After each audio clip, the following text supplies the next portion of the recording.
grâce, seule ta grâce. Nous voulons instaurer un état de droit. Et dans un état de droit, il y a une justice indépendante. Ce n'est pas à l'individu Félix Tshisekedi de commencer à faire justice.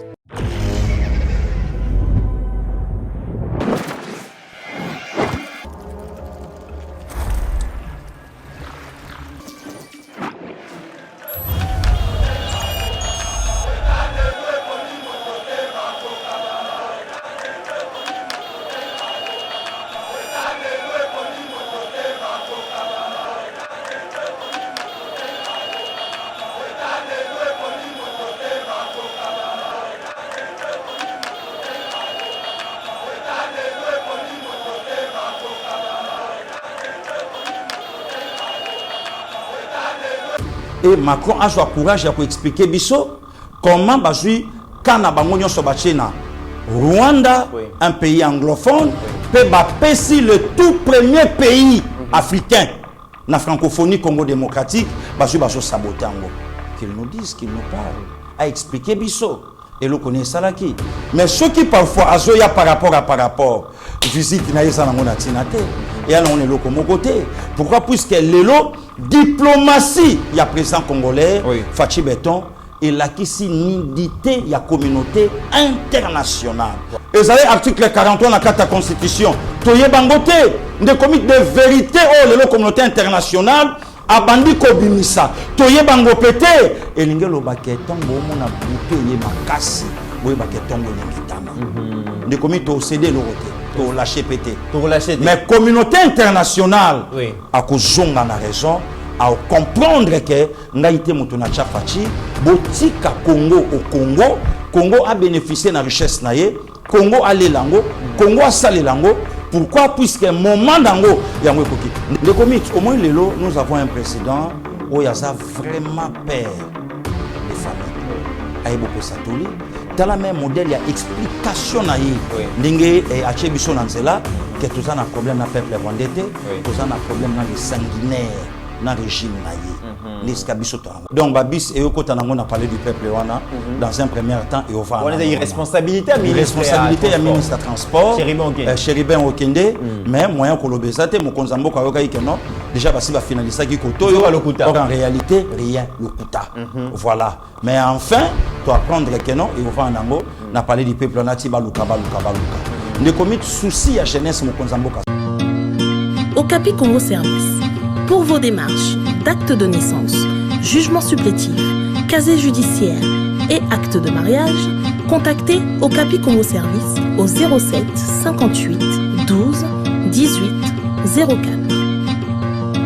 Okapi Congo Service, Ponako Salisaba acte de naissance, jugement supplétif, casier judiciaire, et acte de mariage, Benga Okapi Congo Service na 07 58 12 18 04.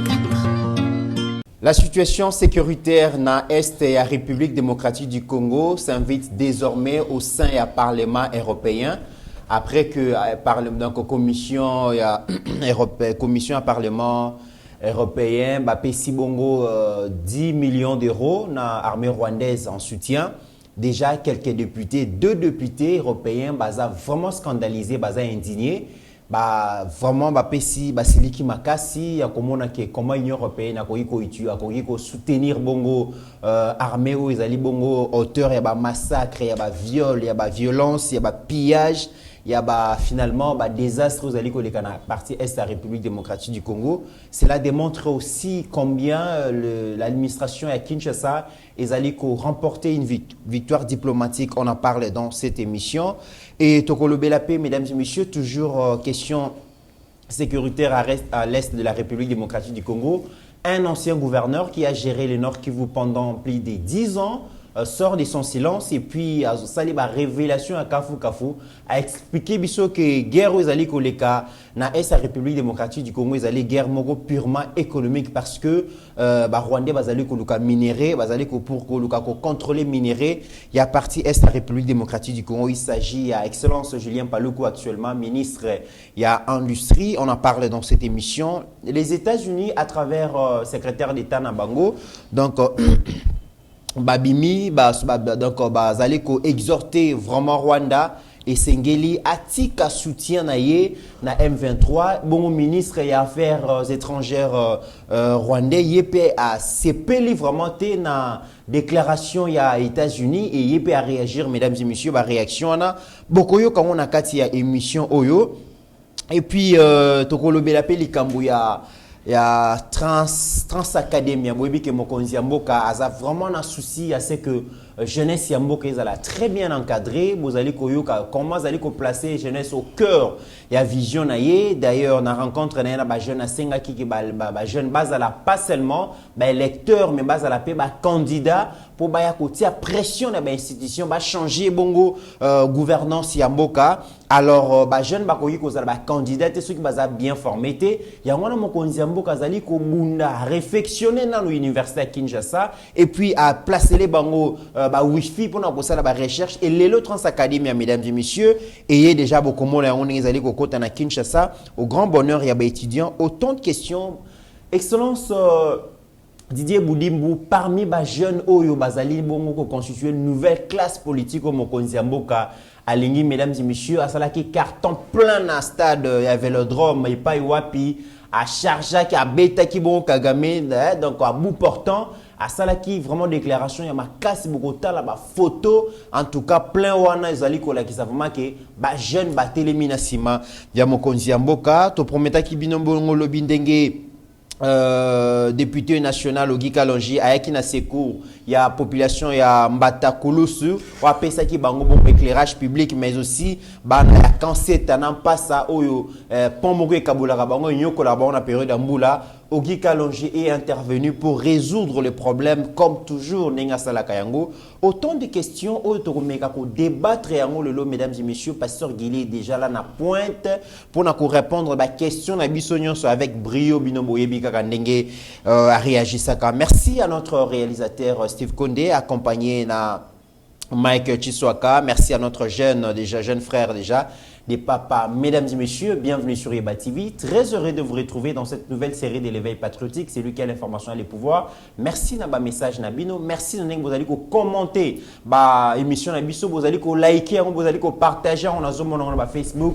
Mireille là ça un grand travail vous allez ça la coup des chapeaux vraiment. Na Moussa vous allez ça la sengeli qui ba congolais bas à la bongo informé na maka vous allez les capons na mboka na bongo. Pasteur Guili bonjour et bienvenue. Bonjour ndeko Mitteranaya.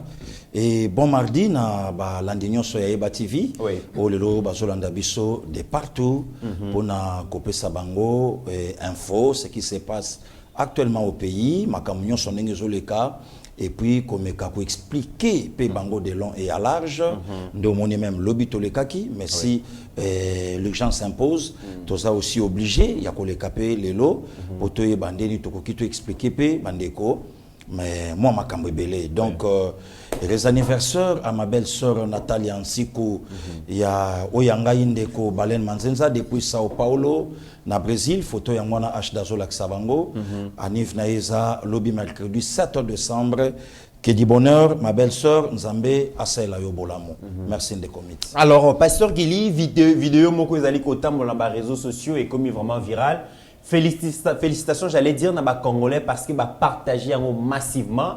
Et je vis ça, makambo ya question, il y a situation sécuritaire dans la République démocratique du Congo, pasteur Guili, et s'inviter dans le Parlement européen. Wane zali pe sous ba Congolais mais ba européen bango na bango ba komi ko beta na mutu, lobito lobela ki likambo il y a 20 millions d'euros au Union européenne a payé en soutien na armée rwandaise.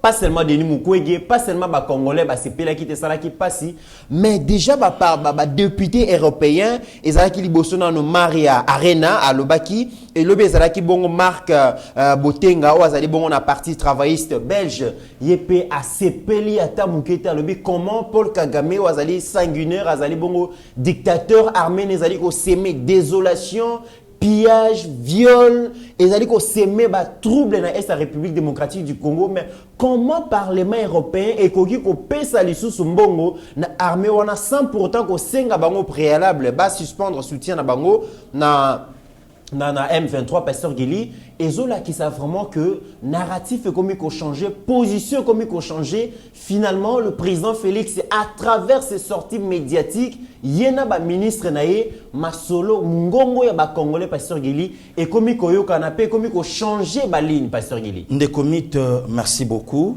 Moi, je crois que vision ya mokonza mboka wazaki nango yango esika excusez et bandi sikoyo kokota de partout. Ndekomit avant na kota na profondeur ya mutuno tuninga pona répondre nango. Oui. Ce nabito zongi saka toujours batu na Genève. Na genèse ya makamboyo esika otokomi nango. Pourquoi les occidentaux ba évitaki directement Félix Antoine Tshisekedi Tshilombo? Puisque bah qui a une vision il y a Congo il faut qu'il y ait un président marionnette, un président patin, un président placebo. Au ce balobi na epesa fongoli apesi pour ceux qui a meki baloba na ekpa akolobane oyebi ke toyana yo hein oyebi ke biso bato sala yo. Et de même aussi makambo salama na musée.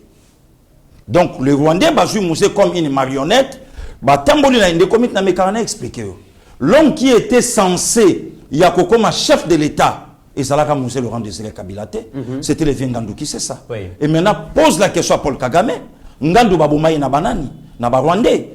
Oh lelo parfois Kagame azozwa courage yakotuna mokonzi ya mboka nanga que ngana za problème à Congo te yomoko za face à l'élection mais non il faut quand même to zongi sakabatu batuba meka quand même ba comprendre kamakambo oyo et les kaka na katamboka oyo. C'est mutu ezali fondation dans nous ceux qui comprendre fondation te ndako kozala malamu te. Mais des comités avant vidéo oyebima. Et ça na vidéo oyebima un député oya travailla pe na le vieux Saïd Ngoma awa na mboka na biso. Oya sala clair ya kolobango que copie ya koboma musée salama awa na Belgique ba intéressé États-Unis et 2 semaines après pam. Maintenant ce qu'on yotuna na quelle constitution musée qui n'était même pas légal autant Moussa Koufaki il fallait asa déjà remplacer directement par son fils tandis que le Congo est là qui même pas un pays monarchique et surtout que mibeko ya mboka bandaki ko senga te makambo salama ndenge salema ndenge salamaka. Oui. Il y a un blanc où il y a la clair à Kolobango on est allé ramasser un jeune homme de la nationalité rwandaise. Là, c'est qui? C'est Joseph Kabila. Pourquoi? Puisqu'on a yende toko manipulé malamu. Ne komit na fungo la bande kolo komoko oyo parfois bande ko ba comprendre te. Oui. Pourquoi en Afrique lobi na lobaki yango le lona zo parenthèse mo kwa moke. Pourquoi en Afrique ba président nyonso ya mboka baya na souci ya kobongisa mboka ba assassinat bango o ba umela même pas na ba pouvoir. Na yebisaki yo. Blaise Compaoré a fait 27 ans au pouvoir. Il a succédé Thomas. Or, Thomas a joué pouvoir le 4 août 83. A tiki pouvoir na Seya Kokufa jeudi le 15 octobre 87. Maria Ngwabi. Bazo assassiné le 18 mars 77. Dengue Sassali Mouaché. Blague à mauvais goût. Pour le bibaye bate que c'est moi. Bazo Baché Yombi. Et qu'est-ce qui a fait que le général Yombi a oumelate, Dengesa Yemoko a récupéré le pouvoir, le loi commis doyen, patriarche, empereur. Voilà.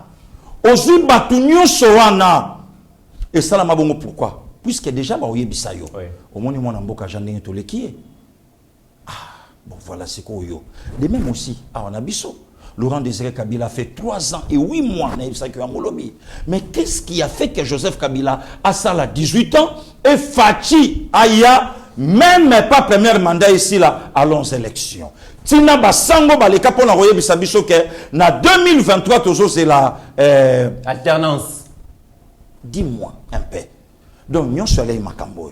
Il fallait un président Aya, abandonner ko déboulonner un système établi. Oh, Bachaki Congo pe na prison ya ciel ouverte. D'ailleurs, le prélat, le cardinal Laurent Mosengo Passigna, paix à son âme, à Sala Claire, à Olobango, pour le Lomo Konsambo Kananga, à parler pour la Rwanda. Mais un cardinal Ambo Kananga à Lobango, Nana Chakabiso na prison ciel ouverte, un jeune homme de la nationalité rwandaise. Vraiment. Selon un député européen. Oya yaka ke moyen congolais marché zate. Moyen congolais lobe zate. Moyen congolais a revendiqué les kambubo zate. Moyen congolais salabo zate. De comites, les loba olinga fachikoma. Prenons les cas. Il y a un ministère, il y a hydrocarbures qui est maintenant géré par un jeune aussi, maître Didier Boudimbu, Ndengolobi. De comites, biso zaka na Congo. Toye baka ke kozala ministre hydrocarbures, ozaonaka pour naber. Banani, ba station, Oui. essence, bazu dossier, y a ba bloc pétrolier gazé, ba gérer yango. Tout exploiter en monté pour la bonheur et un peuple. Koye bango kutute, ko simbango kutute, ko beta tali solo nango. On dirait ça y a bisoté. On dirait zalaka wate pour votre information. Combien de Congolais ba yebaki li kambu, y a ba bloc pétrolier? Combien? Même moi ton frère. Combien? Wana bolo bangote bo gérer yango et bimate jusqu'à tel point un américain a outi na Maison Blanche pour azo avion à komatiawa a ebisa mokonza mboka nanga ke bo simbangote ndeko met. Prenons les cas ceux qui facha za la chef de l'état lelo Congo oyo enga osuka wapi. Déjà, Bakare Minier, Balobi Zalaka Yabisote. Yabisote. Bloc pétrolier, to Simba Bebo Simbate. To Salabo Eboete. Finalement, Ezani ni Pasteur Gili. Mais non. Yango Congo, Yango Zalaka Yaba Congolais, tu Yaba Congolais. Non, Congo et Sekendaki. Le vrai problème c'était quoi? De commis to continuer kolobali kamboyo. Oui. To vanda awa, baolo banabiso le kambo ya kor ya Rubavu, le kambo ya kor ya Kigali, le kambo ya kor ya makambu nyonso. De commis comment voulez-vous lelo? Comment parler pour la armée Yamboka Nabiso, tandis que Mokonza Mboka a lancé appel le 3 novembre dernier, au sentir que de jeunes filles, de jeunes garçons, va répondre, Ngamoko frère Nayo, na kutani na 8 transco plein, na 324 bazo kende kitona. Na kitona déjà, ba yebisi biso que 30 000 jeunes baza déjà kuna. Bazo yemba tout content, joyeux. Que bazo qui ne peut pas bundela mboka na bango. Mais au moment que ba jeune balegi na kata mboko yo, Congo a préféré à kende ko soit un officier supérieur qui Bosco Taganda. C'est comme si l'armée na biso tozali na ba officier formé. Formé. Mamadou Ndala bazala kawa. Voilà. Et puis la jeune ebele bazala bazala. Donc baye la biso Bosco Taganda au moment que bazo boma général Baouma. Au moment que bazo fragiliser le vieux Mboussa Mabe, au moment que bazo boma général Mamadou Ndala. Babomi, basali makambo nyonso basali. Au continent même la politique civile, n'en parlons même pas. Le vieux Samba Kaputo, le vieux Katumba Mwanke, tout ce monde où on a batamaye la mbokoyo. Da ou pona nini, Zoé Fakoma, gouverneur ya Tanganyika. On dirait zalaki politique ya ko éliminer ba élite ya mboka na biso. Mais c'était ça, c'était yangonde zalaki prison ya ciel ouvert. Or, nous sommes le vrai problème est Zalaki, Fatia comme président Congoté. Le comité yango moni makambo yeloba maka ke muluba koza la présidente na Congo. Yango yokanga makambo yeloba maka, il dépêche bozaka na sans été bozo pouvoir te. Pourquoi? Ba yebaka yango ke une fois lui dépêche au pouvoir, ba contrat oyo to sala na ba président mususu et aussi mbate. Tant Moussa écoute aluka à prendre conscience, ça lui a coûté. Tant alingia la muka ayebisa armée rwandaise de se retirer ayebisa basa la boye vieille wana soyez pas à la paix wana kati lelo to yeba rapide vieille wana na balabala.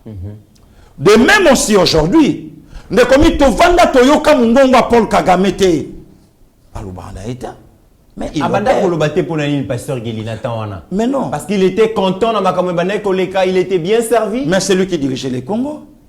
Il fait ses routes ensemble avec les Congolais. Abandako lia abandako salawa. Le comité biso tozola la service à renseignement à Rwanda et ça coopéré awa. Là c'est les profs Kalele. Ils ont travaillé awa. Ben jonction babilo ke belé et zo kota awa. Et lobby mon konzambo kalanga na parler du peuple. Aza clair ya kolobango ke même budget wana ya 15,8. Et ça même pas na vision nanga. La budget et comment wana même pas. Un président il y a 3 ans. Et communauté. Un président il y a 3 ans au pouvoir. Un gouvernement qui est chapeauté par le premier Samalou Kondé. Mais tala escalier il y a budget ndengekei dans le lopé tokozala clair na babiloko oyo loba makana réseaux sociaux que mbongo ya Congo et bande kolatsa armée rwandaise. Le loto ko ipe ko lobango. Keno qui galipe le lo soke tongami et tongami le lo nambongo akini. Le lo toko betango pe lisolo ndengo wana. Mais pasteur Guili esengeli quand même na habité ceux qui enquête ceux qui ni ko salema. Souci nanga zaraba expliquer biso soki lelo to traverser ba période économique très difficile. To leki na ba période ya Covid et sili. To komi na période moko oyo bitumba eza makasi na mboka ezo soma mandoki mais budget komi 15 milliards. Si koyo na temps de paix oyo Kabila na batunaye ba giraki mboka sans conflit, sans crise, sans quoi que ce soit, budget ezaki bongo dans les 5 milliards. Na bité bazo expliquer biso comment pasteur Guili. Ndeko Mitterrand ya. Omoni lelo nde to fandi boy. Batu bana bilan. Botu nanga pasteur Guili te. Oui. Botu na kaide peste. Batu bana bilan ya Fachi. Ya ko expliquer monde entier que Fachi a réussi et a perdu. C'est comme si dans la régie financière, ils allaient ceux qui va rester salami, ba kaboliongo par 3 de Mitterrand. Moi parti mon qu'est-ce que dans les Ozobo sana na 2019. Oui. Audio moko ya perdu et circulaka na lushi. Place ngana yoto uti. Audio et circulaka tous ces gourous ya perdu. O bandalo babalobi to kokako simba yete. Gouvernement ezali mais un gouvernement parallèle ou à travailler nango armée ezali un armée parallèle ou à travailler nango là c'est le PPRD na katanga audio et sikila na ba téléphone na biso et tambola tiebima. Le vrai problème il y a PPRD bazalaka na coalition puisque de lui-même Kabila le vrai problème c'est quoi Kabila eba ke ba voter ngate Kabila eba ke ba voter dauphin ngate ba voter te pona nini na répondre te na tante ya ba congolais pendant 18 ans. C'est ça le vrai problème à Kabila. Bilan zalaki moboulou largement négatif. Et loko ba congolais ba sela inanga na laki ba congolais après élection il y a 30 juillet 2006 n'a ko construire ba université dans chaque province. Au moment Jolo Bango tozana 11 provinces. Au moment Jolo Bango université laissée par maréchal Mobutu na Équateur na Libenge. Komi tamba vandaki ba que Congo eko s'en sortir. Voilà pourquoi moni batokwa ba Martin Fayulu. Batokwa ba Moïse Katumbi. Bazwa courage un jour il y a aussi un peuple congolais pardon. Martin Fayulu oui boya na quartier 1. Baye bomoninga oui ngana alaki loko oyo Bible loba tamba tomboli Yesu mokile bimisi Simon de Cyrène tamba tomboli Moïse côté on a bimisi soki Ramsès soki nani ndinga donc tamba tomboli Fachi ngai pe siko ba occidentaux le multinational bato ba edanga na campagne bato baletsenga costume kitoko bato basala kinana lobiango Charman Moïse Katumbi to yo quand même que Union européenne zara na sima Fachi et sima ya Martin Fayulu mais Moïse Katumbi yazala ki candidat ya ba Moïse Katumbi alors que Moïse Katumbi azaki na ba entrée makasi na occident mais Moïse Katumbi mutalobiango secrétaire ya SID professeur d'université à Saclera Lobango habitozala soutenu dans quelques pays voisins ba soutenir Rabiso na communauté internationale. Communauté internationale nani oya violé biso ba mama. Communauté internationale nani oyo azoko armé au Rwanda. Joabi Bundelipo aux minoritaires. Nani a minoritaire pas au Rwanda mais une communauté. Quelle communauté? Tous. Et le lope na cause claire au sur la plateau de comités que grâce à la communauté internationale ne va aider les Tutsis il y a massacrer les Hutus. Comme ça, et permettre force au RD Congo à l'époque Zaïre et Zonga Siko na Rwanda. Rwanda, ne commis Makambo yo depuis Berlin 1885 et c'est Kabwana Kakala. Il y a 5 as dans le monde. Oh déjà basi bakabola ka République démocratique du Congo ko kana te ke Fachi ko comme président de la République. Na katsa ba résolution na bango moko ba résolution bazwaka Congo koza jamais dirigé par un Congolais de père et de mère. Na katsa ba résolution yango zomona ndeko mito zwape makamsu na katamboko yo président de la République né le 14 octobre 1930 mais né d'une mère abotami en 1922 mais yaza n'était yaza troisième à famille. Tokutana makambo histoire mboko ya moko ta mobulu yango mona katsa mboko ndeko mito kutana na un président o ba gérer biso 3 personnes 2 garçons 1 fille ni tante, ni oncle, ni frère, ni sœur, ni cousin, ni bakotagi na famille, ni, pas ba gérer biso. Otobenga ki la trilogie kabiliste. La trilogie kabiliste. Yango moni lelo toza géré na entre guillemets un opposant. Oh ya ça seul, même pas un frère sanguin. Oh ya tellement lobby, je suis un Freddy Fayoulou, son frère. Kende komita beta lisolo bino, parce que gili, oloba pamba na tanga na leki na bango asuka na IPC. Mutu mo pa beta lisolo lobi mais non, boloba pamba, grand frère na bango ça pe combattant IDPS. Il est le seul au pays Congo, maintenant comme président de la République. Mais le lot communauté internationale est contenté. Na mutoyo ba yeba kana no ba parents na ye avant ba yeba mwana. Ne comité to me kato réfléchir. Maximum de respect na première combattante ya IDPS. Maman Marthe Kassalu Tshisekedi. Apparition na ye na ba TV5 na ba France 24. Tant oiseau plaider na ba chef d'état na ba distingué première dame. Ba solana mibali na bango ba yede nzoto ya mobali na ezonga. Ne comité maman Marthe otala biso alanda biso. Ce qui est le fatia comme président de la République té. Batuba mi tout na corps Etienne Tshisekedi nga osala wapi. Deuxième Lumumba. Corps Ngezala Libanda. Et nga osala wapi. Donc c'était ça l'objectif ya ba multinationale. Donc tant que fatia du pouvoir. Ne comité naya na fongolé le commento na plateau. Seigneur le bar na biso lobi toko voter dimanche le 30 décembre 2018. Le 1er janvier, donc dans 48 heures, tant que tu as bonne année, vient dans Corneille Nangapé, à Télémimba, Moka Bandou, ministre président de la République. Mais qu'est-ce qui a fait que dimanche 30 décembre, pour promulguer l'élection sous tension? Et Balobi 16h, 16h, en tout cas, on a limité Indi, limité RTNC Baché Basoda, Basoda, Koza Lelo, la nuit du 10 au 11 janvier. Qu'est-ce qui s'est passé? Qu'est-ce qui s'est passé? Il y a eu des négociations sur négociations. Pépère de Bazoa courage à Olobaba Réunion Salamana Kinga Kati. Bazoa courage. Il y a Réunion Salama. Comme ça, tout ça là par tous les moyens. Le col à Moutali mettait Moutabimi à zo chapeauté en tête pour que vous sanote vérité à moi. Martin là où il est à Ibika Joate. À ça, la politique a trouble faite. Bon, tout ça, la politique, la constitution, qui a été taillée sur mesure, et c'est pas Nabiso, Bissoto vimbi sa majorité, to nommer ma député, et permettre même à ta Seigneur Jésus Sokasungi, Bissoto bloquer, moyen de travailler et causalate. Un président qui règne mais qui ne gouverne pas. Qui ne gouverne pas. À ça, les côté. À ça, le Nyon Swazala qui a fait ça comme projet les sociétés. Et puis, il faut les pas Nabiso. Kuna majoritaire et Zabiso. Donc, et aussi Mbate. C'était ça au fait des comités. Donc, Makambo Nyon Soyo posé la question pour n'acheter Nango. Communauté internationale a échoué. A échoué parce que. Communauté internationale a échoué des comités. A échoué d'abord na Fachi président de la République. Il y a Congo. A échoué na ko faire asseoir de Nikadima comme président à Seni, a échoué na ko déboulonner système dictatorial. Lelo ba te belé ba ki ba konzina ba jeep na ba climatisation ya mituka lelo ba songeli chaîne à télévision ndenge mo na biso. Ba échoué de comitéran na ko repousser Congo ya Kabila lelo Congo komi dékabilisé. Les Siko Kabila là in salon, Fachi Siko Amoni Paul Kagame. Des comités, je me rappelle. Bazoluka, les fameux Oussama Ben Laden.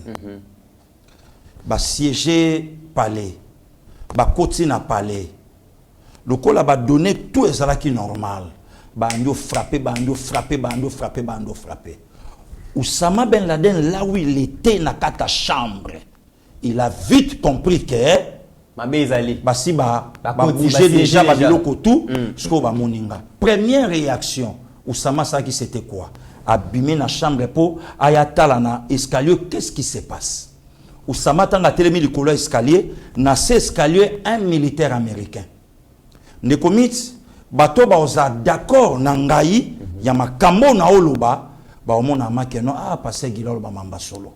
Mondela sali commentaire. Ça fait plus de 10 ans.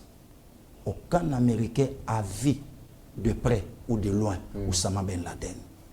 na lobi na yo militaire américain asimba uzi soyi batu bazongi mambo nga na oloba ba omona kazwa track ba mona na boyi oyo likolo oyo na se yé moko mondede mutasala commentaire. De même aujourd'hui avec Paul Kagame et le président congolais Félix Antoine Tshisekedi Tshilombo, tous les présidents baleki avant Fachi mutu moko tatikali ko lobisa Paul Kagame ndenge Fachi lobisié. Mais d'ailleurs pasteur Gili question na ngena tuna guerre oyo Rwanda zali ko imposer biso ça fait plus de 2 décennies, oui. 20 ans, plus de 20 ans, oui. Aux guerres aux perdues. Depuis octobre 96. Mais batu balobi pasteur Gili soki batu ba kamba kimboka oyo ba bandaki ko tenir tête na Paul Kagame le président Félix Tshisekedi ne ba moro nyonso to comptabiliser na Congo to lingeto sala yango te. Mais guerre ici c'est là que la pasteur Gili. Le comité na auto yebisa yo. Est-ce que azala ki yabiso? Lobi na betela ki lisolo. Ya nanga Jean-Pierre Bemba Gombo bayi moto. Azala clair au sala vidéo ya koloba ke Kabila mutazwa armée ya mboka na biso akaba yango na Rwanda et pas Paul Kagame. Kabila Auto tanga kombo ya levé mbunza mabe. Nzela o ngana otolika chaque fois na cimetière à Gombe. Via Zawana. Abi mais non, moi je croyais que guerre est politique. Oh guerre est nango économique. Na hebakité, ça lui a coûté. Babengaye ayawa, vieliwa. Tellement que la guerre militaire. Ah voilà guerre militaire politique. Donc rien nango politique. Politique na kati ya masolo. Batindi basolda kuna mais décision mususu zozwama. Bana batbake ko za la sacrifier pasteur Gili. Ndeko Mitterrand. Lelo tofandi na kati ya République démocratique du Congo. Na yoki batumsu balobi Paul Kagame asakani na président na biso alobi na président na biso kote président na bino. Ba jalelo ya ba pasteur Gili. Bolo balisu bokinde Paul Kagame alobi mais c'est normal. Tant que na Hollande politique ndeko na journaliste ayebaka président Rwanda te.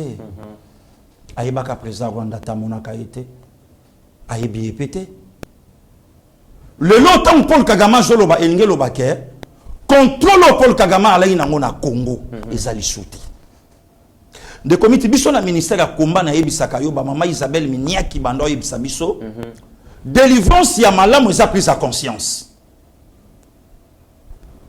Pourquoi na zabui pona nini boy pas déjà délivrance yango wana oye koya ekozana ngo kaka pa isili makambo pe yangwana efongwama. Voilà. De même aujourd'hui avec le Congo mon pays de comité benga mbangu semaine eleki le président burundais appelé Simon Talobi que armée étrangère et govanda nanwa et contrôler tala. De comité est-ce que problème yango wana o esalayi ke PPRD ale kana média o esalayi ke lamuka ale kana média o mais toza wana MONUSCO combien de mboka ezana kata MONUSCO plus de 20 ans au Congo. Ça veut dire que Kabila tiki la biso armée te pasteur Gili. Mais non, l'armée n'existe pas. Ceux qui bazolo ba ke armée ça veut dire que ba gérer kilo batiki. Voilà. Donc au moment que biso tozo travailler tozo comme kaka bangomo bakoloba armée zate kaka bangomo bakoloba ke non Fachi Fabundana Paul Kagame kaka bangomo bakoloba ke fallait salama de comité ni tete la diplomatie agissante oyo Fachi asali lelo oyo na ba source ya vrai on a oyebisa yo que soki Goma est tombé na 8h na 9h Rubavu aziki wana na ba source que soika Goma est tombé Rubavu na Rwanda et Pelimoto yango yokaki même na Kenya bango baza clair au lobango que ata eteni moko te ya mabele ya Congo to vandi ande ponango siko yo tuna batu nyonso balobaki niveau ya infiltration niveau ya humiliation voilà les mots niveau ya humiliation au Congo à Sibir mais pourquoi pas bobeta kali solo ya humiliation ya motoya na babota mbula lobby na 96 na ça déjà diplômé pour nani bobeta li solo wana te pourquoi beta magaté et le bamaraté pourquoi bobeta kali solo ya humiliation te ya ba militaire rwandais na Congo ba mona jeune congolais na mwasi apembete ba mona mutuka ya kitoko te humiliation oyo biso to sibisa awa pourquoi bobeta ngo li solo te il y a armée na régime, il y a Paul Kagame. Mais aujourd'hui, un président, oh, il y a télémi, il y a faire face. Ne commis na zoé baté. Au moni lelo, na ko betelo makambu nyonso to leka. Il faut te expliquer ngo batu pe na Bible. OK. Puisque lelo tozui un président, oyo force na nyonso c'est dans la parole. Pour la première fois. Comparaison Zanine, Pasteur Guili. De commis biso fanda Israël à téléma. Bakuta na bitumande bando bunana ba Philistin. Un géant Goliath à télémi. Pour banda ko défier armée en Zambé. S'occuper David avant da kasui, banga suba betama pour la énième fois ba betamaka. La profondeur attire la profondeur. Tant que Paul Kagame lobi mo konzambo kana pas réagir. A lobi yango. Est-ce que tu peux beta masolo élection na yo? Est-ce que tu peux beta masolo bitumba na yo? Est-ce que des comités randa ya sur 30 premières armées ya monde au Rwanda zate?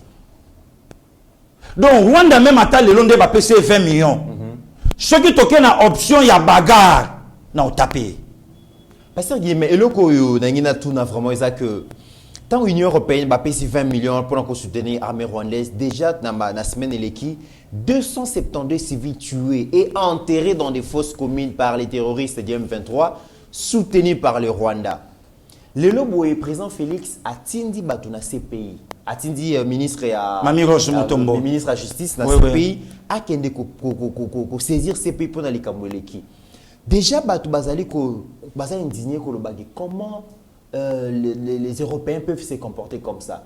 France, comme cela ne suffisait pas, France a eu coupé sa biso à travers l'ambassade naïe 20 pièces à Motorola pour la police. Pasteur Guili, est-ce que biso to ko soit bon, to ko soit don wana ya salité à France? Et puis toyoki que Emmanuel Macron azoya kalaming tazoya na RDC. Souvenez-vous, Pasteur Guili, France est parmi les pays où il y a Makamouya, victoire du président Félix. Il y a un ministre des Affaires étrangères, Tawana, Ndenya Banagi ko critiquer Jean-Yves Le Drian. Le Drian, le résultat, il y a élection, il y a conformité na volonté populaire. La France et si la France continue, il y a humilier la République démocratique du Congo. Tout le monde qui est jeune, qui est ambassadeur français, il y a président jeune. Président Macron, à quoi est-ce que la République démocratique du Congo? N'a évité Pasteur Guili. À quoi est-ce que la ne commis de France a ça ce qu'on humilier bisoté. Ça c'est pas de l'humiliation. France n'aime ta combinaison. Puisque les lots batunions so bayebike France Mutaza derrière le binabete la ki solo ne commet. C'est depuis le 13 janvier 1963 que le tout premier président africain du Togo, Sylvanus Olympio, Oyazalaka assassiné na Lomé devant ambassade des États-Unis par un sergent illettré bourrique à l'époque, Yasingbe et Yadema. Ndesika France a bandi hémorragie, Yakozwa Afrique na maboko, Yakosala coup d'état sur coup d'état, meurtre sur meurtre, coup d'état sur coup d'état, meurtre sur meurtre. Mais aujourd'hui ce n'est plus le cas. De comité Bisso Vanda Awa, l'ancien président français Nicolas Sarkozy, Ayana Grand Congo passe à la 4 heures du temps, a amassé fortune au Nenetoyo Kaka, à 75%, puisque Yoba, donc Yo le Kanouka chef de l'État, mais à Kekola la na Congo Brazzaville. Oyo Kota autant de fois na RD Congo. De comité Bisso Vandana Yo Awa, ancien président français Hollande François, aye Awa pour faire traîner le couple présidentiel. Protocole et à la QAP. Jusqu'à ce que maman Mokonzi, Yatanwana, ba Emilia ye Awa, ayokina ba talon passi, a Sengili Papa na Kitia Vandi, et président français à Kota avec une poignée de main de 8 secondes. Mais a préféré à Kendeko Yamba, le géant africain Abdou Diouf. A préféré Kendo Yambaye. Voilà un pays où ils ont mérité même francophonie. Et ça n'est pas Nabango, même dans le Sénégal. Et ça là qui? Mais ce n'est pas le Rwanda. Mais aujourd'hui, ce n'est pas de l'humiliation. Le président Nangaya Congo, Félix Antoine Tshisekedi Tshilombo, a zobeta le président français Wapina Élysée, allons travailler. Et na katia boucha mokonzi ya France Macron aujourd'hui, mais qu'est-ce qu'il a fait pour déboulonner système dictatorial na mboka na yo. Et même pas un coup de feu à l'air. Là, c'est Macron à Élysée. Et aujourd'hui, tant que Toyoki n'a pas source, que ni tété arrivé, il y a pape, na fin janvier, donc Macron n'a qu'à y avant. Mais comme il y a pape, ça déjà annoncé na fin janvier, il se peut quand même na février, à cause de la déjà. D'abord, sur le plan diplomatique, c'est bon. Puisque dernière arrivée, il y a pape. Nazaïr, à l'époque, c'était un mercredi le 14 août 1985. Le dernier voyage, il y a Jean-Paul D. Ok. Dernier voyage à Jean-Paul D. Pasteur Gili Balobi likambo ya date yango omela ba calendrier nyonso oyo eleka tondenge nini Pasteur Gili. Ndekomite zamba biloko musuna viva. Bato mususu batuna ka balobi mwana mboka Gili abuka ka lokuta tondenge nini na biboke ne ko vérifier so akosi bozongeli biso. Mais non, naza clair au lobango. Ndi comment za ko bimisa date yango lokola makiza makambo eleka kilobi. Non, ndekomite le 14 août 1985 na lagi na kingwa papa nanga l'esplanade à Palais du Peuple. Mais na âge wana tilelo za na mutu Pasteur. Moi je ne suis pas politicien. C'est que dit toyebaki yango moni na lobaka babiloko iska bakulutu Jean-Louis Bafandi na moment où batebele ba otalango batebele ba vérifier. Jean-Paul d'ailleurs pour la dernière fois le 14 août 85 et puis la même année à 85 le dernier aussi arrivé il y a roi il y a Belgique qui encore roi Baudouin Baudouin premier où il y a Sikomba à Madrid où on a passé date le 31 juillet 93 batuba okamwa ezabilo wa intimidara epengena ba mayenge le Pasteur nana bango to andenge moko intimidation non le comité omoni bepenge bepenge ba komi ba politicien pour na Chilombo croyant que kobenga Chilombo et aloko ba ofinga ye o kobenga Chilombo et pas ba kasayen chef to andenge mona bango te biso ba benga na biso na classe bosongi pona ni mama Mobutu oyamba président Burundi nani Pierre Buyoya babi na Congo on dirait bokomi que bozaka mibale donc honorable Thomas Loaka avec je connais le Congo et Pasteur Gili na badate vraiment donc au pousse na té pas de problème donc le long tango balobi que Macron Zoya na lagi non poème à Jean-Paul II Jean-Paul II c'est le pape de l'église catholique oyo a sillonné le monde entier à côté même Nessika oyo ata pape mon côté église catholique à côté Jean-Paul II Jean-Paul II a arrêté vinaye le 2 avril na veille à Pâques 2005 donc a succès vinaye wana ne pape oyo église catholique arrive à Katilelo mais après Joseph Ratzinger dans son vrai nom oya komaki Benoît XVI il y a démissionné kanaye asimbaka na yelo oui vie âge tout ça santé l'argentin pape François Ier a utokoma lelo yeyo alobi boss sikoyo azotambola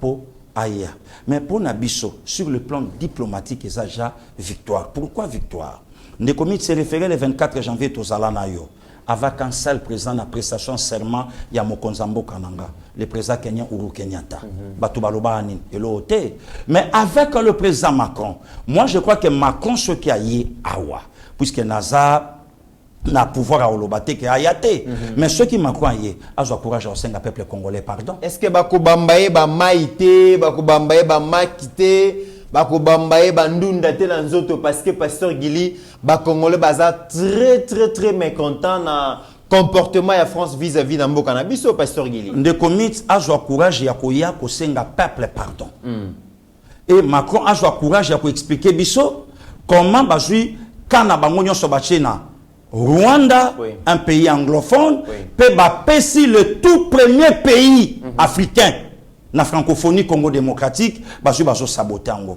qu'ils nous disent qu'ils nous parlent à expliquer biso et le connaît ça qui mais ce qui parfois azoya par rapport visite na yesa na ngona tinate et alors on est lokomo côté pourquoi puisque lelo diplomatie il y a président congolais Fachi Beton et la nudité il y a communauté internationale de commit na yebisa ki on a plateau même Sénat américain na minute ils a divisé Pasteur Gili mais déjà elozoka muisanga France azana ba intérêt économique mingi awa azana ba société lokola Total Énergie azana Orange azana Perenco azana Canal Plus azana Bolloré ceux qui ba congolais autoza déjà plus ou moins 100 millions d'habitants Tolobi Keto boycotter les produits français awa. Est-ce que France a se retrouver? Parce que nous sommes une société de consommation. Les produits les oignons awa, tous les belés de consommation. Rwanda côte ça ramon dans la société OT. Mais les communes qui déjà na Burkina Faso. Oui. Na Burkina Faso j'ai suspension, il y a RFI qui n'est pas na bango. Voilà. Mais Burkina Faso a ndenge mongote na biso. Réaction sur biso to uzora ils a perte totale la France. Voilà. Na auto betelo li solo que non de l'estage déjà na France moi ne se bandi. Ndeko langa jisema la abetenga li solo abi pasteur Gili ba bandi déjà kolem pa biso. Et ça nango ya libosote botala patati patata ba jadis lutumba. Ba sakuna bazwe bisanga ba trésor bola bayali bazwe bisanga yi. Donc eningelo bake ko perdre Congo, France yo bande ko bachela biso lo lemo. Congo est comme bien à ce moment-là, au moins c'est qu'à prophétie à Papa Simon Kimbangu et qu'on s'accomplit. Ne commit que le français, que le blanc, que les occidentaux, le multinational basa l'attention. Malamu muto azana bomoya loba liloba, boko ki me pa na ye boke boko rectifier. Mais muto ya loba liloba, le lo azasu na bomoité. Il faut tout ça la kebana ye. Liloba anezanini. Mokonza mboka ya liboso ya mboka oyo akosala makambu malonga makoumela te bakoboma ye oyo akoya ya mibale ye akoumela na bokonzi oyo ya misatu na ya mine bakomposer kaka moko troisième oyo ya misatu ya liboso puisque les deux présidents oyo bakomposer troisième position à RD Congo bazaka eloko moko première alinéa bakabwani Laurent désiré selon la prophétie yakin toadi akoya na bapaya. Mais Joseph Kabila na linéa 2 selon la prophétie yakin toadi yende akoya kotonga bandako yende akosomba babiloko. Mais quatrième président na betela olisolo tango yokaka mo Lubumbashi na Katanga. Ezala Lubumbashi te. Ezala ka Lubumbansi. Lubumbansi soko tunyango bandeko nanga Congo central. Basif Konde bakoye bisayo ke bo batela mboka. Voilà. Là c'est Papa Simon Kimbangu. Yango moni naza contre bandeko nanga ya Katanga, oyo bazo benga na bandeko na biso ba wewa. C'est pas tous les wewa ndele lo keno ba kasaya. Non. Naza contre ya kolobake, bo bima pouvoir eza ya bino memboka eza ya biso. Katanga c'est pas pour les Katangais. Katanga tongami na ba province nyonso ba équatorien bata Congo central bata bandundu et puis d'ailleurs congolais za mupaye pa na yete pasteur Gili de commit na joie grâce mokonza mboka opesanga mission ko lobalanga pasteur Gili évangéliser na république mobimba tozaka na ekolo moko Congo. Donc c'est ça. Voilà. Donc les lotang ozomona ba makambo nyonso ezo salama accomplissement ya maloba na Nzambe prophétie. Et les lots même à Teskabama, ne commit, na banda ko yebiso même les lots na continuer ba to ba bomba be mission quand ba bomba oignon sotoloba après 3 ans et yaka ko rebondir. Non lo bana que fin ya reine ya Kagame yangoyo. Il y a des signes de comité rana ya et se trompe pas jamais. Voilà. Ba blanc ba se servir na Muammar Kadhafi. Na suka na ngobiso kanisa ki Kadhafi aza munene boye. Oh nzoki aleki babubu balongo la Kadhafi babubu totala boye azalaka neka nzoto lokwa biso ndeko mito vanda awa ba multinational ba se servant na Jonas Savimbi Lunda ezorenye mboka nanga Zaïre ba grande sœur ba grand frère bazala quand même ba grand bénéficiaire yakuna et à la fin batu baye ba te Savimbi akufande nini ba mona kaka mbinga ya mutu na teni banzinzi alala na matisi l'Irakien le plus fort Saddam Hussein batu bandimate même Oussama Ben Laden nzoto ka kezalaki ya basiatique mais esprit mayele na yenyonso un américain mais asuka wapi de même aussi avec Paul Kagame. Donc le maréchal Mobutu évidemment. Le vrai problème lelo ne comité na ya Fachi aye kobimisa copia multinationale libanda buzoba o nyonso basali abimisi yango et clé o bapesaki ya ko libérer Afrique et bandisco kosala Toyo Kabongo pasteur Gili ancien gouverneur ya province ya Nord Kivu Julien Paluku Oyo a exercé fonction gouverneur plus de 10 ans avec Joseph Kabila ayebaki basekila ayebaki makambo ebele mais makambo lobi pasteur Gili a lobi et comme ici vraiment ngamingi tolanda yongo comme ça toyo kozwa analyse na yo. Merci le comité de l'air. Mais je l'ai dit, je crois les 2 août ici, en lieu et place de poursuivre les FDLR, il est sorti de la RDC comme premier producteur du coltan et des cassitérites. Est-ce que c'est le coltan et les cassitérites qui constituent les FDLR au Congo? Voilà la question. Deuxième chose, le 25 janvier 2009, l'armée rwandaise est entrée au Congo. Pendant un mois, jusqu'au 25 février, d'ailleurs ça coûtait la vie d'ailleurs à l'ancien président de l'Assemblée nationale qui a dit qu'il n'était pas informé de l'entrée de l'armée rwandaise par l'opération Umoja Wetu. J'étais là. Ils sont entrés jusque dans les fins fonds.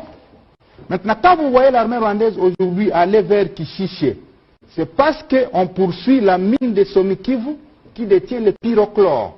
Le pyrochlore, c'est les minéraux qui entrent dans la fabrication des fusées. Et c'est recherché à travers le monde. C'est la mine de Somikivu qu'on est en train de suivre effectivement là-bas. Et aller vers Massissi pour contrôler la mine de coltan parce que nous détenons 60% des réserves mondiales du coltan dans les Massissi. C'est particulièrement le pyrochlore et le coltan dans les Massissi qui fait l'enjeu de la guerre. Et au niveau international, on connaît tout ça et c'est pourquoi il a les soutiens parce que les réseaux mafieux qui exploitent illégalement les minéraux sont derrière ces entreprises-là. La preuve, c'est que vous avez appris qu'à Kigali, on a ouvert des fonderies d'or. Mais quand les séries ont commencé à revenir en RDC, les fonderies d'or de Kigali ont fermé parce qu'elles n'étaient plus alimentées par... Et les fondateurs sanctionnés. Hein? Voilà. Donc c'est des questions ça qu'en international, nous devons aider à faire porter dans les bouches de tous les milliers qui doivent écouter les autorités congolaises pour qu'on comprenne qu'il n'y a rien de guerre là-bas parce qu'il y a FDLR, parce qu'il y a haine, il y a guerre, parce qu'il y a coltan, parce qu'il y a or, parce qu'il y a cassitérite, parce qu'il y a wolframite, parce qu'il y a tous ces éléments que Kigali veut avoir, parce qu'il veut avoir 3 types de contrôle sur l'Est, contrôle politique, contrôle militaire, contrôle économique. Dès qu'il n'est pas rassuré d'avoir les 3 types de contrôle, il n'est pas à l'aise à Kigali. Et donc les autorités congolaises doivent ouvrir l'œil et les bons, et c'est pourquoi au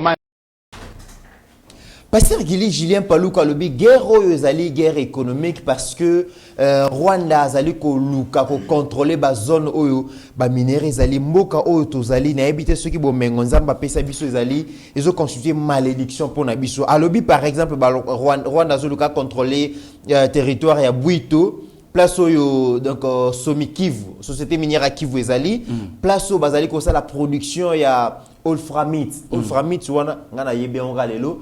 Et ça les matières premières où ba utiliser pour la fabrication de fusées. OK. Yango moni progression et armée rwandaise na M23 bazolandanga place ba koyi ko. C'est là wana. Voilà. Alobi Rwanda zo luka contrôler Massissi place tozala kina ba dié ba yeye. Alobi wana ezali place bazo produire coltan, matière première où ezali ko participer bongo na fabrication ba smart. Téléphone, ordinateur. Voilà. Et bah, il peut découvrir les sous matière première mongo et l'équipe est très cher que les cacos du coltan, bazo benga au pyrochlore. Yango na Rwanda zo luka ko contrôler yango. Donc guerre nyonso Kagame zo luka a contrôler espace wana pour bazo ba minéraux wana et Kagame zali soutenir ba multinationale. Yango wana tozo mona ke guerre yo Kagame zo luka sala akosa go et pesa politique za ba nyamuleng mais en réalité ils apprennent ba survie économique pasteur Guy. Mais justement, il y a un moment le multinational et le Rwanda va biso un président au bango bayebi. Pour bazwa nyonso o ezali na kata Congo ba se servir nango bango ba saelango bango ba koma nango mais lelo et aussi mbaté ndeko mi tant ba biloko yo l'excellence Julien Paluku avec tout le respect babandi ko bimisa yango ke biso toyeba elingelo ba ke no tongo se komiotana tongo setani nyonso e bomba makina kuku e bima na poisson ndeko mi na toyebisa yo likamu ya ba bloc pétrolier avec l'excellence Didier Boudimbo toyeba angote ndekomi toye kotala babiloko oyo zotanga awa toyeba ngote ndekomi tovanda awa gratuité de l'enseignement ezali article 41 na kata constitution toyeba ngote ndekomi de vérité o le communauté internationale abandi ko bimisa toyeba ngopete elingelo baketango mona butu ye makasi boye baketango elingetana ndekomi to céder lorote to lâcher pété mais communauté internationale a kozonga na raison à comprendre que ngaïté mutuna chafachi botika Congo au Congo a bénéficié de la richesse naie Congo a l'élango Congo a salé lango Pourquoi? Puisque moment dango yango ekoki. To raisonner moke. Comment to vanda lelo? Na couple présidentiel ba vanda awa, to tikala komona ba mema artiste comédien te bakenda na bango Dubaï, bakenda na bango mboka moko. Mais batika pouvoir bango wana na Ethiopian. Puisque basi bazonga ki ba transita qui par Lushi. Bango wana pas Dubaï. Mais lelo batu ba se poser ba question te. Lelo batu ba moni junior. Na yoki cour commune a obeta le sola lobby mais bana baza ebelende ni ka junior. Junior a vie na ngai. Ya monsieur Diemelas. Yebisa cour commune. Bana nyonso oyo fondation Denise Nyakero Tshisekedi. Et jui bango par rapport ya ba compétence na bango. Ezo tangisa bango libanda. Après 10 ans bénéficiaire isanani. Est-ce que le belaka yango? Bana wana baleki na biso bake kotanga babiloko ya bavion, babiloko ya babato, babiloko belé o lelo bake kotanga libanda.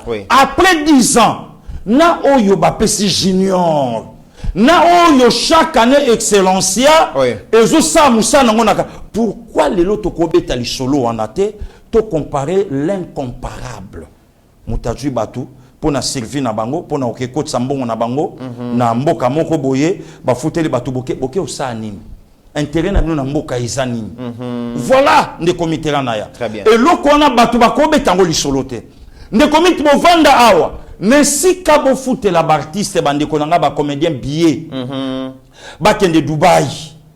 Mais pona nini te boye daki 4 millions d'enfants na article 43 constitution qui est classé comme un eloko moko pamba, soin médicaux comme un eloko moko pamba, na katamboka na biso, batu nyonso bazala na survie normale. Ne si kangai mama mokonzi ya kalana kene Ethiopian, to salagi na makoki, bakashamata, bakingakati, to somba pe 10 avions pour namboka. OK. Est-ce que vous pensez aujourd'hui Fati après 2 mandats na yatiki pouvoir, bambonga ba bloc gazé pétrolier et kota na continaye et pour na biso na Congo et permettre que Congo à vivre nango. Voilà de comité ranaya. Donc babilo kona ne sikato betango que lelo to vandi natali na commentaire de komo kazo finga afinga na yo bazo babozo betelande 15 millions tolo. Na landion. Otangaki. Mais yo tunaye.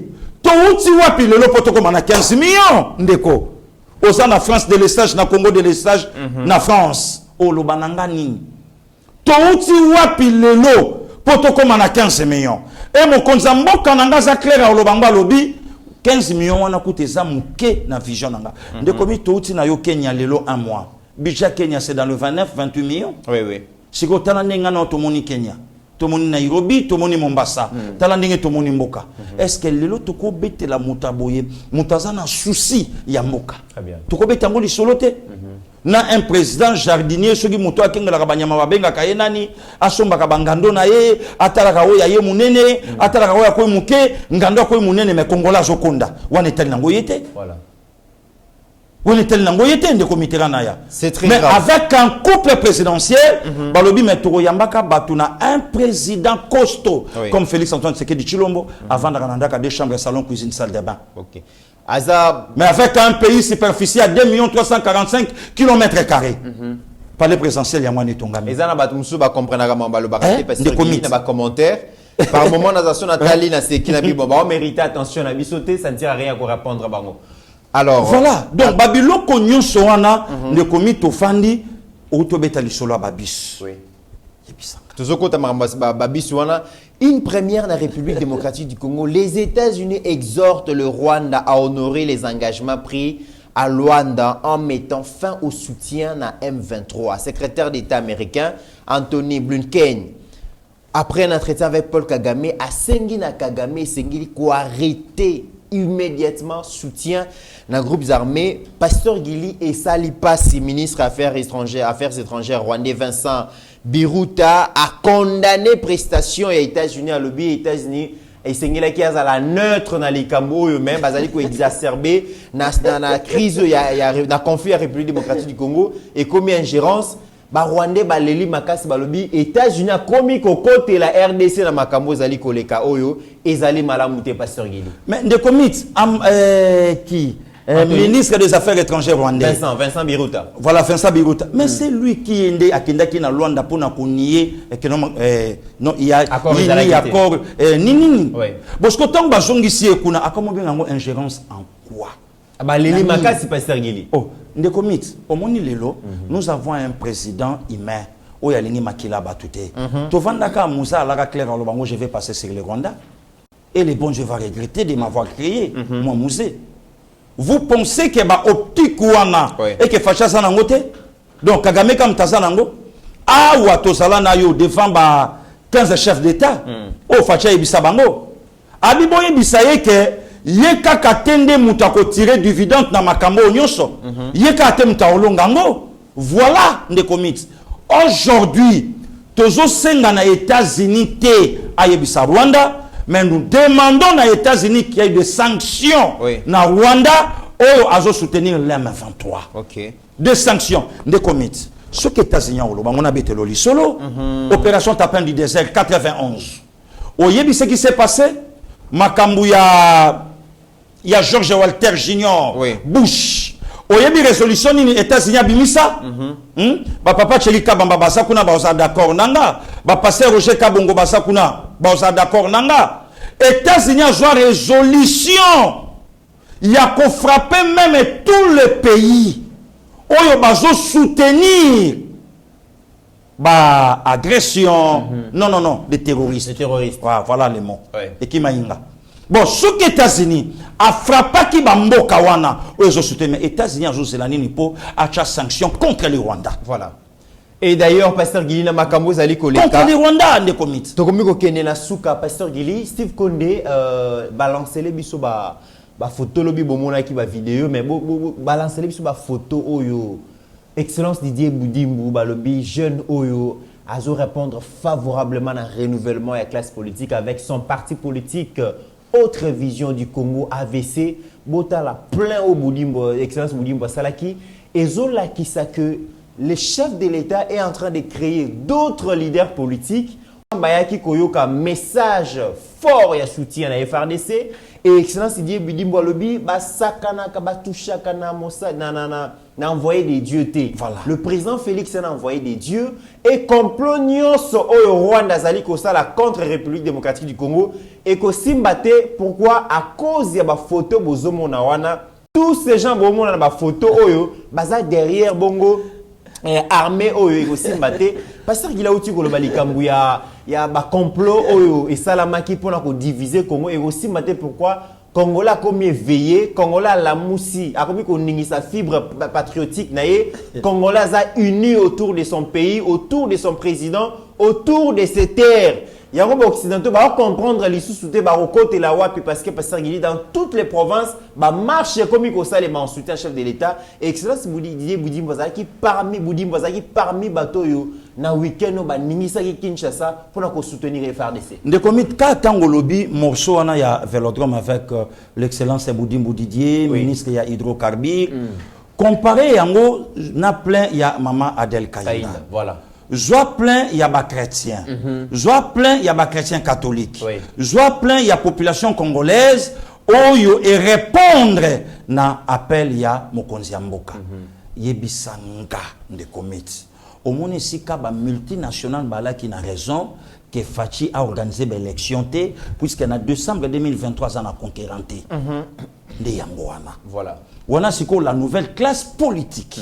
Boudimbu Didier, Maître Tony Mwaba Kazadi, Maman Adel Kaïnda, aujourd'hui Maman Gisèle Ndaya, aujourd'hui Arep avec Excellence Gilwando, Naïebisio Moto Yako Sakanate. Naïebisio Pasteur Gili na Arep Wana ezali na ngana obanga mobilisation. Une dame de fer. Une dame de fer na Bobo. Libanga. Balobi azo bangisa batu na Kungu, secteur ceux qui na territoire à Kungu. Na lobi na yo. Balobi ba banga e makasi.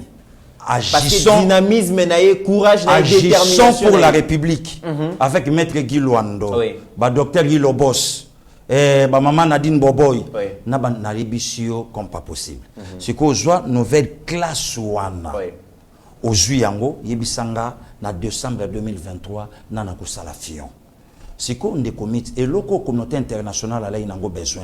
Réponse du berger à la bergère oui salami. Est-ce que pasteur Gili AVC a télémi, Aldec a télémi, Otali Koto ba Christo ba télémi, Otali Kuna ba télémi, Otali Boy à tout moment. Nde yango moni communauté internationale langage et comme mobulu. Na yoki kutu pasteur Gili na ba officine occidentale na ba chancellerie ba komi ko banga parce que information mozo circuler ba lobby tant au président congolais azali ko kebisa bina azali ko loba bo pekisa Kagame atika ba blague azo sala bozo yokate. Congo toza bongo plus de 100 millions d'habitants. Plus de 100 millions. Congo toza na armée oyo peut-être ba bazo minimiser on ba yebité. Awa tozo pekisa Rwanda zoyokate. Soki Congo a telemi, population congolaise est telemi, peuple congolais lobi bon na minute auto silana. Est-ce que cause la génocide? Est-ce que cause la drame? Parce que ma pasteur Gili Makambozali koleka, j'ai l'impression comme si malembe ba congolais ba komi cause conscience que likambo mabele ba sakana kana moté. Légitime défense zali. Awa Rwanda zo tout mola biso. Tozo pekise bozoyokate. Jo congolais ko telema pour défendre territoire na ye. Toi qui est venger de Rwanda, communauté internationale a condamné Congo. Ndeko militaire congolais moko a tellement de comité ranaya a tellement pour fusiller 3 militaires rwandais. Pour na kanda. Pour na kanda. Si vous êtes congolais nyonso ba koti wana kara moko babuma ye moko mais ya boma 3. Était à communauté internationale. Était à bangoté. Ndeko mit au moins lelo nous avons un président où il y a vraiment père de famille. Oui. Aïbo Pesatoli, dans la même modèle, il y a explication naïe. Ndenge achebiso nanzela que tous un problème na peuple rwandais, tous un problème dans les sanguinaires. International banda olukabiso na contre-pied. Oh ba discours moko ya haine, discours xénophobie. Babilo ke belé. Le président recadré bango ezabongote. Excellent Julien Palu coupé à lobby yango a lobby. Bango nanzela. Ezali marchandise kagamate kaka. Ndeko miti na zoye bisayo makambo ko sala manamboko yo bato belé bakundi mangote. Bangisa bato pasteur Gili. Yo zala munoko mabe makambo nyonso lobari sale manka. Ndeko miti mabe ko sale manamboko pasteur Gili. Omoni makambo facha zoluka. Facha zoluka la paix totale ya libela. Oh Congo et Kozasuna na guerre te na contre moko. Donc omoni solution mambo facha oluka. Azoluka solution ya ndambute. Azolali sabatu pongia bébé te pasteur Gili. Oh mais na za clair olubango. Na clair olubango na mona mboka. Ndekomit facha zoluka paix oyo ekotika la éternel na Congo atatiki pouvoir. Derrière moka lobakiam. Arosala ni pasteur Gili. Kande to okende.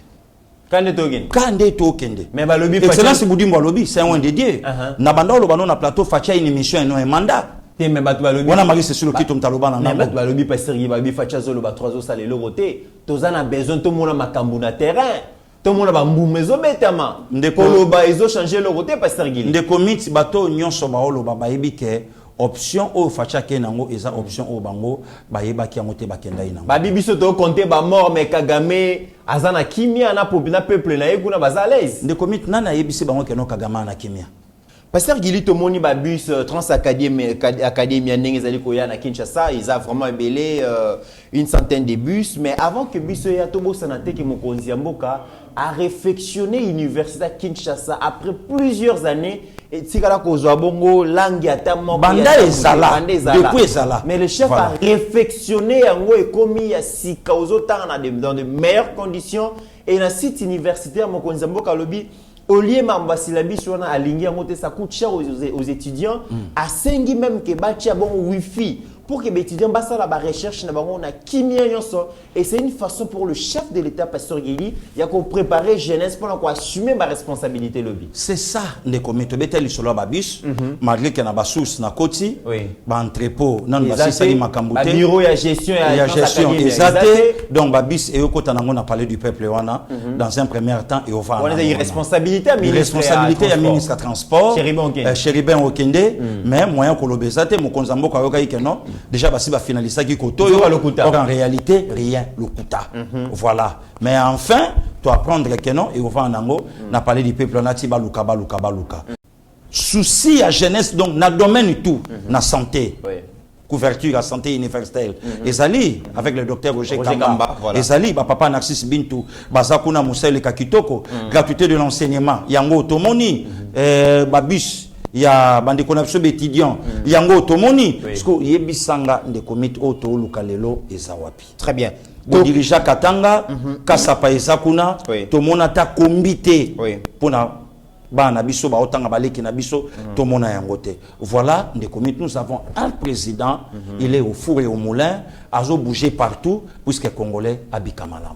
Mesdames et messieurs, Tokomi Nasuka, mais déjà une autre information, André Flao, Ouazalaki Bongo, ancien président et parlement fédéral, donc Yépe Atelemi, ancien ministre donc belge, Yépe Atelemi à lobby, c'est inacceptable politique à 2 poids 2 mesures, surtout soutien il y a donc comme parlement européen, na armée rwandaise et Zali Malamouté, des voix s'élèvent vraiment pour la s'indigner na likambwana, et je pense que les Congolais vraiment comme qu'on se faire entendre. Félicitations na diplomatie au Mokonzambo Kazali ko exercer. To komi na suka pasteur Gili, lobby to proposer ki to senga ki Steve Konde ala kisabiso image oyo honorable Ogika Longi monsieur Terre Jaune nenga ki na quartier Mbatakolusu pour na ko tia éclairage public pour na ko combattre phénomène Kuluna, pour combattre l'insécurité et puis pour permettre à circuler librement. Honorable Guy Kalonji, Azala Kiwana, Asuka Kiwana te, Pomo Kope à Tongeli Bandeko ya Kanseta Bandeko ya Mpasa pour traverser calmement sous les acquis sont les bêtis les lots. Tramway et transport pour nos quatre sauna ezalaki mu Congo ya bato. Ce qui peut amener à beti libaku na sermai na yo na ye bodindi na kati. Et aujourd'hui une solution est trouvée grâce à honorable Ogi Kalonji balobi zala na député esenga ko zala na député lokolo Ogi Kalonji parce que yé ba plaidoyer ba solution mona na papa solution na Tchango. Tolanda extrait à 2 reportages wana comme ça to ya kozonga. Mama Pauline kapinga solo alikam ndenge na zabo na sepeli makasi na eloko papo gia saleli biso awe ezalaki opération mu Congo o mati 1000 francs o kiti 2000 francs mabanga bazo bamba biso na kati ya zamba 20h soke koki to kota mpasa te to banga mabanga mena eloko papo asali tikaka kende wawa 2023 ye 24 ye tina li fabo ye na ye papa na mona eloko ko sala te sengwele kinga ngwana na bina kabina kabo kakabo nga kombo na nga mama belle kungi na sepeli pa ine loko papa saleli biso mapatonda ko mona pasi awa mpa memona mukango 5 c'est po ko ina mai obeki osala ko ina mai to sepeli loko papa saleli biso to longwa na pasi ya mukango pasi ko dina pasi ko ina mai to ndoleka siko bia tambule ya tai tondi to leka na kimia atuka nzamba ba mama amona papa abakitele yebele bisike ezangaki to zaka na ye akanisa biso molile leki kura ezate mai ezate po kura tambola na mai tambola na kura elo to tikana ngwana passe do mona passi bakuna ba bo mabiso likola ba kata so ba pota likola ozanga kura papa kanisa biso place ote so kura passa to mama kante otazo mama passa passi na passi molile leki kona bosenga kura elo ko asali oyo nzamba zongisa ye bele koleka bisiko asuka ki nzaba lekisa amatisa niveau par niveau akoma liboso bangunya na ye bazana na se to komina suka honorable azalaki bongo na Tchango balbi aza papa solution il ne rate pas des occasions pour trouver des solutions ceux qui sont na ba député pour voter bazonga na parlement na deuxième mandat chef de l'état ba congolais ba penser apparemment ya ça la campagne te en tout cas ba congolais ba penser na honorable Guy Kalonji très bien lilobananga yango voilà ceux qui to lobi que kaka na Kinshasa ndi ba ils ont s'élevé tokosi na France babi les 10 mama na marche ko salema ba congolais ba lobby Macron foyo ka sango ba congolais à France babi ba kotika la simate pasteur Gili total ba compatriote yo bazali ko mobiliser pour la marche bijou meta une guerrière moi si makasi une dame de fer voilà il y a de azana kanda mabebo la méchant donc abi les 10 c'est kozala matata et puis d'ailleurs quand namoni baboki chupe il faut ba ya marche wana mais non baba congolais mokonzi mboka lobi opposition majorité ezate tolanda bijou meta na message azali ko sala pour la mobilisation sensibilisation pour la marche à l'église na France. Kagame assassin, Kagame criminel, Kagame assassin, trop c'est trop. Y en a marre, y en a ras-le-bol. Colère et mati, Kanda et mati, peuple congolais. Bisogno son rendez-vous le 10 décembre na place de la Bassi. Botelema, bobima libanda pona kokundela. Mboka na biso ezali kamba mabele, ezali kamba la patrie ou la mort, la patrie ou rien. Peuple tomboka, silika, Kagame assassin, bazali ko défendre Rwanda, on les va soutenir RDC, mais bon tala ning bazali ko accompagner Rwanda. Congolais telema, Congolais bundela mboka na yo. Makamba bokabwani sili, biso nyonso na lisanga na bomoko tokolonga bitumba. Vive la RDC. Voilà, donc félicitations Bijou Meta. Félicitations. Na initiative aux yeux. Aux hommes qui likamwa mabele pasteur Gili et ça la kabatu passe. C'est qu'on de comité rent aux ana posa Bijou Meta musu ya Belgique. Voilà. Bijou Meta moko na Italie. Oui. Bijou Meta moko na Angleterre abima. Bijou Meta moko na États-Unis. Oui. Na ba Italie so na ba Canada. Bijou Meta. En tout cas, merci. Vraiment Tati Lukusa, mon frère Nzamba Batelayo na ebi ke marcho bozala plein. Ba Sylvie Wayengo, ba président Chikito Mushashino, ba Chuda bino tout ba trésor impa yango wana. Voilà. Donc va jadis Lutumba to tombola mongongo bino mo bomona ndenge communauté internationale et bando yinde la bango kuna à cause de la réaction ndeko na biso moi si Bijou Meta respect nzamba batela yo ba Sandrine Mawete en tout cas bo sangate to mona ba vidéo pour to kolobelango. Très bien. Tokomi na suka ya émission, mesdames et messieurs, merci Nabino Oyo Bondimaki ko partager vidéo Oyo, merci Nanek Bondimi ko commenter yango, bao bazali ko finga musala bozu yangwana. Comité moto moko soka fingi na émission moko Nathalie ya cour commune et sali un jour moins de 5 4 3 commentaires nyoso ko finga. Cour commune on luka vrai comme bon et pour ba comprendre te kala mingi te boye ba na tia même na photo pour comprendre. Te akomi loba. Parce que ceux qui yo bisaka batu ndenge passé gilolo ba cour commune akomi bimsaye moko batu ba yeba keza. Voilà, un bon look à court commune les alinani. Même dans les commentaires, beaucoup mais la biso ceux qui peut te prix to e banana ko remporter, mais dans un besoin boye c'est un court commune ils anani. Yemo ko komi loba. Voilà. Yemo ko sala émission komi bimisa. Très bien. Batu ba yeba ke yende cour commune. Au-delà de nos divergences d'opinion, mesdames et messieurs, n'oublions jamais que la RDC est plus grande que la somme de nos ambitions individuelles. En attendant, portez-vous bien car chaque jour est une vie. Ta grâce, seule ta grâce. Nous voulons instaurer un état de droit. Et dans un état de droit, il y a une justice indépendante. Ce n'est pas à l'individu Félix Tshisekedi de commencer à faire justice.